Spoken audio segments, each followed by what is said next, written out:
let's talk about Yeah. microlearning. It's the only way to keep online learners engaged. So how would you define microlearning? I would say it's a focused approach to learning that aligns with human behavior. So there's many aspects that have to be there to get high engagement, but it's not less content necessarily. This is a misnomer about it. It's just delivering it in a way that is total alignment with what we're used to today, so people engage with it and like it. How do we bring that into practice then? Yeah, this is cool.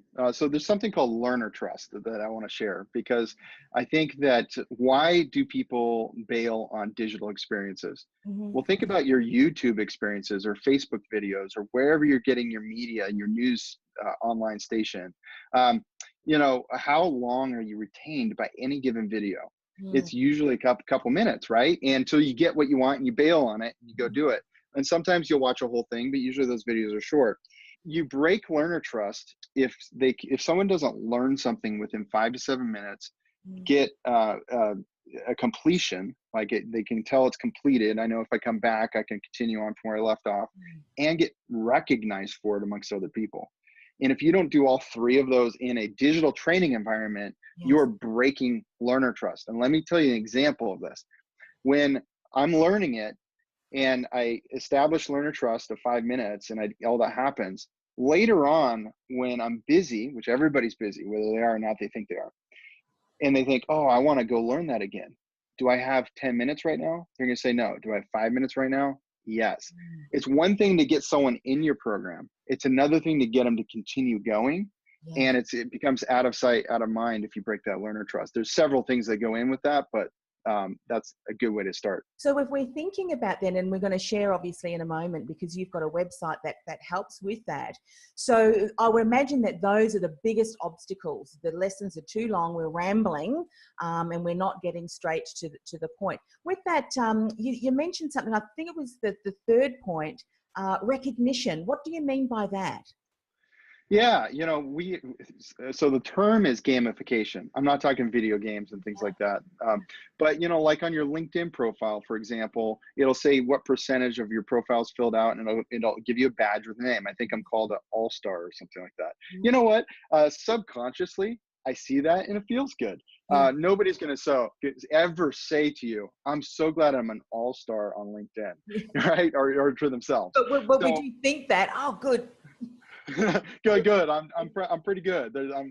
Fear of missing out, FOMO. Have you heard of that? Right. So that's the social media drivers. Gamification is using social media, which is, you got a notification, somebody liked or commented, and there's a fear of missing out on what they said, right? So it go there right away. So it gets people back in. If you ever notice on your LinkedIn, for example, your notifications will ding all day. So if you go there to see your notifications, a couple more will appear pretty soon. Their algorithms are geared to do that, I'm sure, because they can make a notification just of, hey, someone's birthday. Hey, this person got a new job. They'll just keep feeding them to you to get you back into their certain number of days onto that social media platform.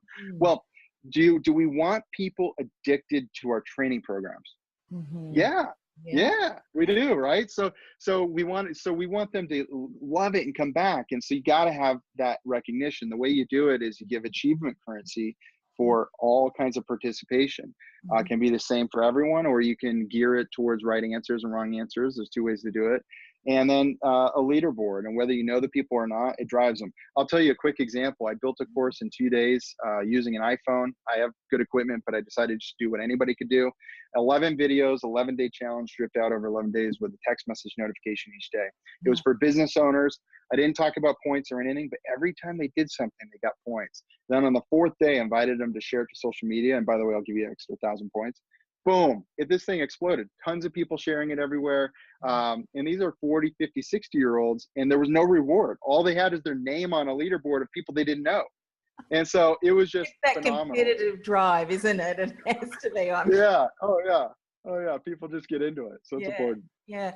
And something that I love to do too, as working through tasks and everything, is being able to have that completed. Nothing inspires me more than either clicking a button and having ding complete, or crossing it off the list. So when I see video things that says, oh no, like 89% complete, because I haven't watched the end, I just minimize it so that the thing can end. So 100% done. That's kind of what you're talking about, isn't it? Oh, we love to complete things, but we only love to complete short things. Yeah. I mean, it's true. Yeah, absolutely. So when you're looking then at Convey Your, share a little bit about that technology, some of the things that you've implemented, and even some of the success stories that you've seen through interacting and really engaging people this way.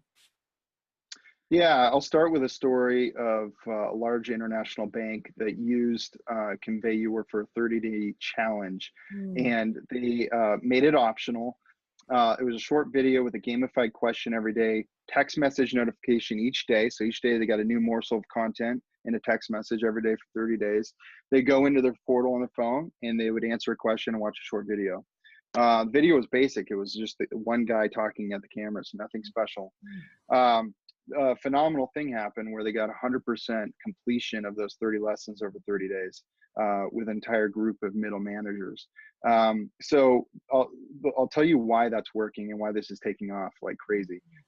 It's because, first of all, we recommend text message notifications. So the system can do text or email, but we recommend text message because it's personal. It's just in time notifications where it's practical on my phone.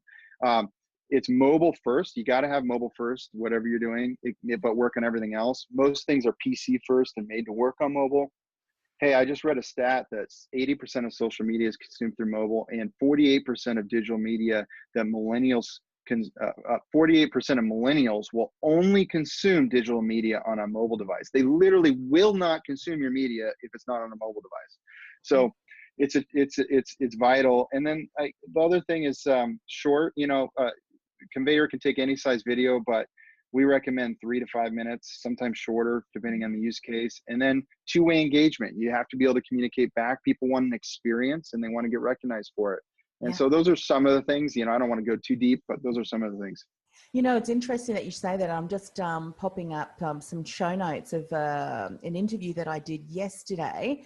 And this was with a HR professional who mentioned some statistics, and this is globally, that in 2020, up to 60% of the workforce will be millennials.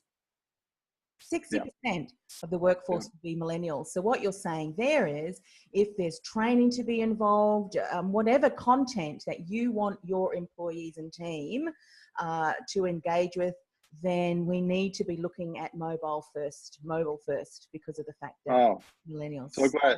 So glad you said that. And that brings up a point, which is a lot of times HR people, I talk to a lot of chief learning officers and so forth, and have gotten a lot of their opinions. And one of the things that I've seen out there is kind of a throw your hands up mentality. And it's because maybe they didn't know about microlearning, but they're doing their traditional LMS platforms and so forth and putting stuff out there and like, hey, I built it. If they learn or not, that's not my problem. I did everything I could. I built it. I put the library out there. They should learn. And it's not all of them by any stretch, but there's a hunger for this. And then when they find out about microlearning and they're learning about it, they're like, oh, breath of fresh air, because now we can do it. But I think there's a responsibility on the production side, the people producing this stuff, for learner retention, now that there are good solutions and better ways to do it. We cannot, Harvard Business Review had an article where they talked about how companies are destroying their culture and their employee engagement, things they care most about, and don't even realize it because they're giving things to their employees in inferior technology to what they use in their everyday lives. Steve Jobs changed the game. Like, we cannot use things that have bad user experiences that aren't on mobile. It's just, are you kidding me? That's crazy. Yeah. And so if someone's listening or watching today who has gone the traditional and the LMS, as you said, is it easy to integrate something like Convey Your on top of that, or do they need to completely reconfigure everything from start? That's such a good question. It's a perfect question. I'm thinking ahead of my stuff too. Yeah, no, so good. Yeah, you know what? A lot of the companies start by integrating with their existing LMS because that's the easy button. You always want to start with something new with the easy button. So then you can keep what you're already doing, but now humanize it and bring it to life with microlearning. It stitches right in. And then what often is going to happen is, some of the new programs down the road will stand alone in the microlearning.